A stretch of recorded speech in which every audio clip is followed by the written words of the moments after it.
All right, Miss Sandy, this next question is going to be for you. What is the protocol for employee reference check on a former team member?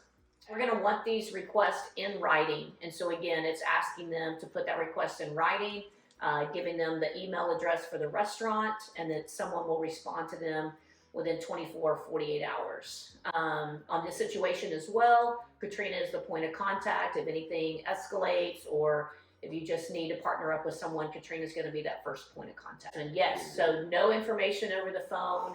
I can't tell them about their work performance, attitude, character. You're not, you cannot share any of that information. And so the request in writing is going to allow us to discern that information, and then we'll respond accordingly. What if a guest asks to go into the kitchen? If a guest is asking to go into the kitchen, I would say first, as a leader, discern why they want to go in the kitchen. If there's some concern about a food issue or the quality of their food, or if it's made right, or they just want to see, try to find out why they want to go back there. If they want to go in the kitchen, the answer is no, because that's a safety and a liability concern for us, for our guests to be in the back of house without slip-resistant shoes back there. We can take their name and number, and you can pass that number on to a director so that we can talk about maybe doing a backstage tour for them. What do you do if an employee or guests are injured or there's damage done to the property? Let me address the injury part first. And so we obviously want to lead with first aid. And so if there's anything immediately that we could do, whether it's ice, just setting them down and calming them down, Band-Aid, whatever that is, let's look at first aid first. That would be the first approach. It's an emergency situation. We obviously want to seek medical attention, and so we've got approved providers that we take our team to, and then the guests would obviously be on their what they would consider, someone that they would want to go to for first responder. But as far as our team, we have that approved vendor. We would want to make sure that they get there. So finding a leader, someone of 18 years or older, to be able to assist them to get to the facility to get the medical attention that they need. An injury, it's in Care Now. So they're located in Roanoke. It's right down from the Roanoke restaurant. But that Care Now specifically, because they're in proximity to both restaurants, is where we would be preferred, or any other Care Now would be the preference of where to take a team member. And then the guest obviously is their selection. I think this really goes with both, whether it's an injury or property damage. Again, we want to get information. We want to know dates, times. We want to know how it happened. Contact information for them, and then we would obviously at some point in time after the Sedgwick claim is filed, we would be able to pull the footage, anything that they're going to need to be able to do their investigation. Mike, what would you share, just kind of overarching as we talk about Sedgwick claims, because that's obviously for injuries or even damage to the property that we've got to file those claims. So care first, show our team that we care for them. If it's a guest, and especially I think if it's a child, we want to be really sensitive, because when parents can get really upset when their child is injured.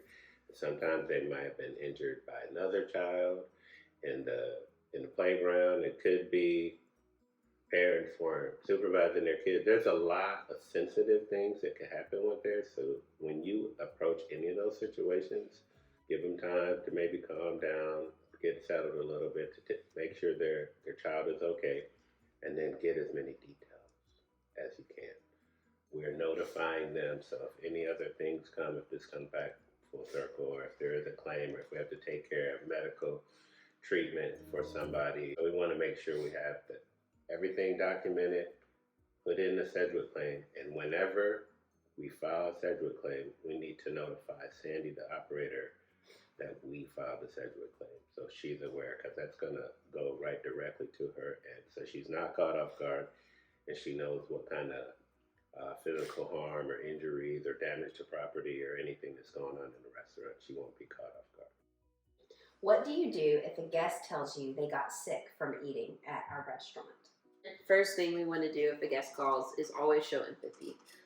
Listen, follow the herd model, which is hearing what they have to say, really being intentional to listen, and then showing empathy, because whether it was our restaurant, wasn't our restaurant, just saying, hey, I'm so sorry. We don't want to own that we made them sick because we don't have the facts or anything. So we don't want to just own, yeah, I'm so sorry we made you sick. But you can still show empathy by saying, I'm sorry you're not feeling well.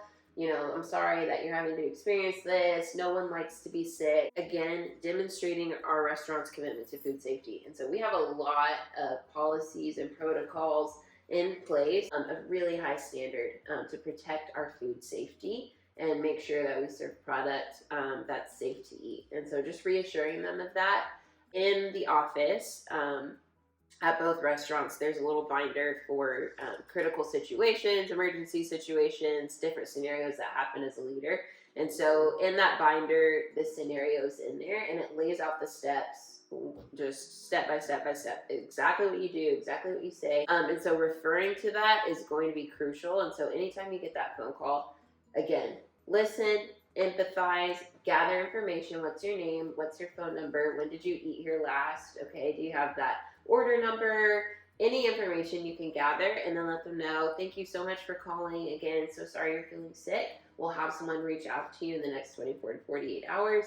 Your job as the senior leader, operations leader, is to empathize with them, apologize that they have to experience being sick, reassure them of our food safety standards, gather information, and then partner up with your director on call, and they'll handle it from there on those next steps.